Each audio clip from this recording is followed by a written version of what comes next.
Are you curious what sound can do for your psychic development? Here are 3 things you should know about clairaudience.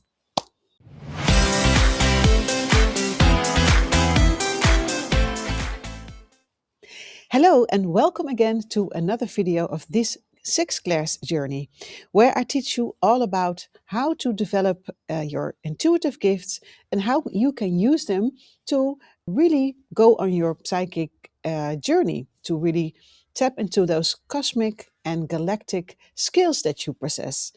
And using your clairs, one of your 6 clairs, or in fact, like a combination of one of those 6, is really one of the tools your oversoul, your higher self uses to really tap into those higher energies.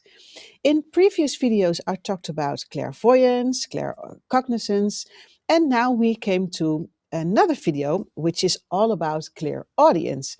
And obviously, clairaudience has to do with clear hearing. So it's like perceiving sounds with your inner ears, so to speak.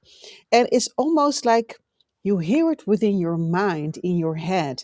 And it might be a little bit frightened because we all were taught about hearing the voices in your head and how about they can make you do things you don't want to. But that's not what we are talking about here, right? Obviously, because what I teach you is all about white magic. It's about benevolent energy and how we can use them for the benefit of all, basically. And this starts with use them for the benefit of your own life, how you can use them to discernment, and how you can use them for making the right choices, right? And clear audience with your inner ears. And obviously, clear audience is the focus point is around your ears. I believe it's a little bit on top of your ears. It's all about how you perceive sounds and how you perceive voices. And there are basically 3 things you really should know about clairaudience. First of all, you have to know, like I also mentioned in another video, that by default we all possess 1, 2, perhaps 3 clairs that are your natural clair.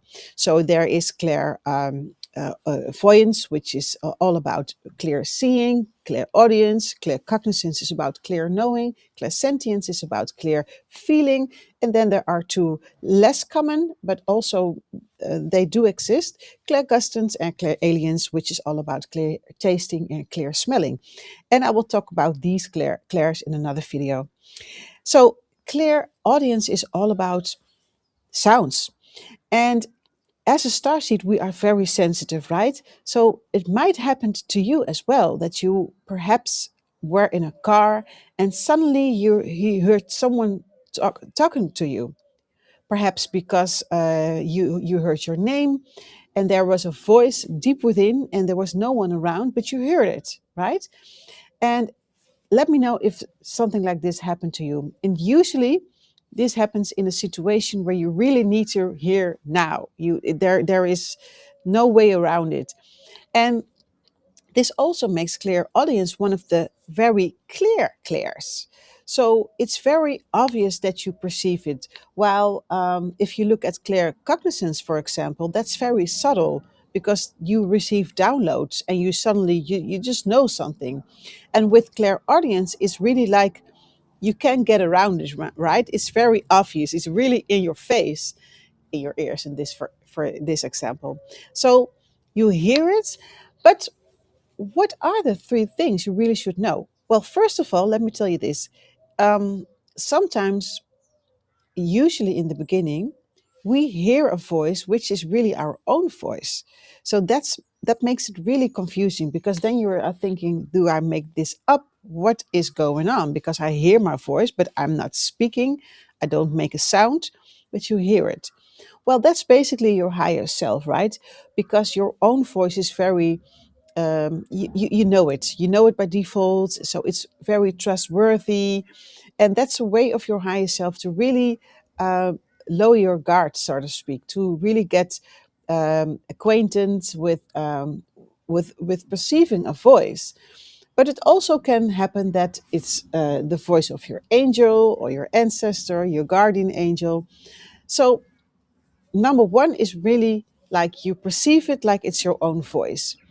And with practice, you will notice that perceiving sounds will get much easier.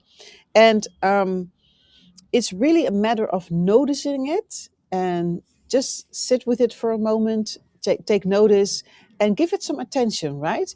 Because if you give it attention, then you basically are giving a green light to spirit, and you're saying, okay, spirit, I want more of this. I'm ready, give it to me. So that's very helpful to do, to write it down in a journal or to meditate on it, to sit by it and really give it some attention. The second one, and this might come as a surprise, is imagination.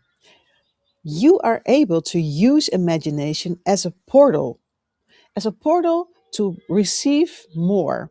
So, of course, we are all told we have to have evidence, and also in the in science, it's really important to have evidence and to really discern what's good and what's not. And of course, if you make things up, it's not a good thing, because then you can't really distinguish whether it's true or not. However, it's very helpful, especially in the beginning when you really are training yourself with the clairs, to imagine yourself, and this imagination will create a portal to perceive more of the sounds. For example, this is also you can do with all the other clairs, right? But I will give you an example. If you close your eyes and you, like, in a meditative state, so you turn off the distractions, you switch off your phone, etc., etc., and you close your eyes and you take a few deep breaths underneath your navel, and then you start practicing. So you start imagining that you hear a voice, and that this voice is calling your name, for example. So you close your eyes and you hear this voice calling your name, and you really can practice it. You know, you can also practice this with visions, like you see, like you're seeing a movie, or, for example. But you just imagine someone is calling you. And this is really a great way to train your inner ears, because there's no one actually calling you, but you just imagine someone who is calling you. So, in this way, you can really start training how it feels to perceive something with your inner eyes. And that's really a great way to train it. And so you use imagination, but you know that someone is not really calling you. And that's really an important discernment, that you know what is actual and what is fact. That's really important. And that you are able to switch back and forth very quickly. Also, when you are making astral travels, you go in, you go on a meditation and an astral journey, and you come back, and you can do that very fast. For example, back in the days, sometimes it took really hours to call upon divine spirits and ancestors. And I've been with ceremonies, and it took almost an hour for every spirit to call in, and it really took a long time. And but the earth is rotating faster, and life is faster, you know.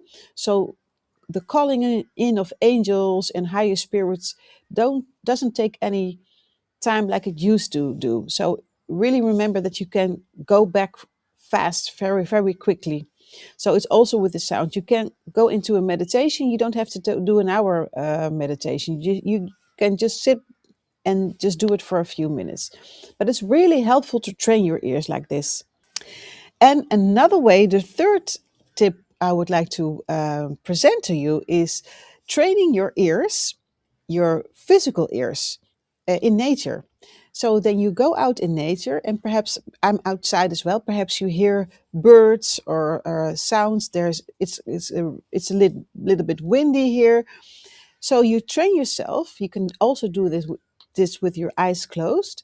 You train yourself to focus on one sound. So perhaps you're sitting at a lake or whatever, you hear the waves, you focus, you concentrate on one sound. and then you are adding up sounds. So first it's only the water, then you train yourself. Maybe you hear a bird in the background, or a dog is barking, or and you adding up sounds. And in the beginning, you only do it with three sounds, maybe two. And then you train yourself to perceive the sounds at the same time and see if you can still distinguish the sounds while they are like simultaneously going on. So, this is a very good way to train your outer ear, whereas the previous exercise was more about training your inner ear. But it all has to do with your hearing, right? So, clairaudience is all based on clear hearing. And also with the clairs, it's like in the beginning you are training them separately and you are focusing on working on them separately, especially when you know what your default clairs are, right? But as soon as you start working with your clairs, you will notice that it doesn't really matter if you hear it, because you hear, feel, see, smell, know something simultaneously, and that's the fun part. So you can really open yourself up and receive. And one more thing, it's also very important to know how to close yourself off. So I will discuss this in another video, because as empaths, as light workers and starseeds, we are very open, and we don't usually have a lot of problems with opening up. Sometimes it's more a matter of knowing how to close off again, so you're not like constantly bothered by all the energies that are coming to you, which can be a lot, because as a light worker, you're literally a beacon of light. So all the lower energies are really attracted to you like bees on honey. So it's very important to also know how to close off and how to be in your own space again. So that was all about, well, not all about, but I think some fundamental mental basics about clairaudience. And it's all a matter of just training. Just do it, and you'll see that you will progress very quickly. Of course, we usually don't want to make any effort, right? We just want to be ready and do our thing. But it's not like that. With your class, it's also like this. You have to train it. You have to make the effort to really get better at it. And of course, we are all capable of perceiving psychic energies and things like that. But it's really like learning how to ride a bike or a car. We have to practice. Otherwise, yeah, you get stuck in your learning progress, right? And it's very fun to do so. So be gentle with yourself. Don't push yourself too hard, like I have to do this every day for a few hours. Only a few minutes a day. Just tune in for a second and let me know how this goes. In the next video, we are talking about clairsentience, which is all about clear feeling. So this is very interesting as well for starseeds. If you have any questions about this subject or any subjects about starseeds and lightworkers and galactic cosmic stuff, don't hesitate to ask me. And of course, if you want to dive deeper into your personal soul cosmic heritage, where you come from, what you've been up to, and where your starseed origins are from, we can always have an Akashic Records reading. This is so amazing because you really gonna notice that you will resonate with the messages coming through from the higher realms, and it's very exciting to do so. So uh, for now, I bet you adieu and see you on the next video. Bye for now.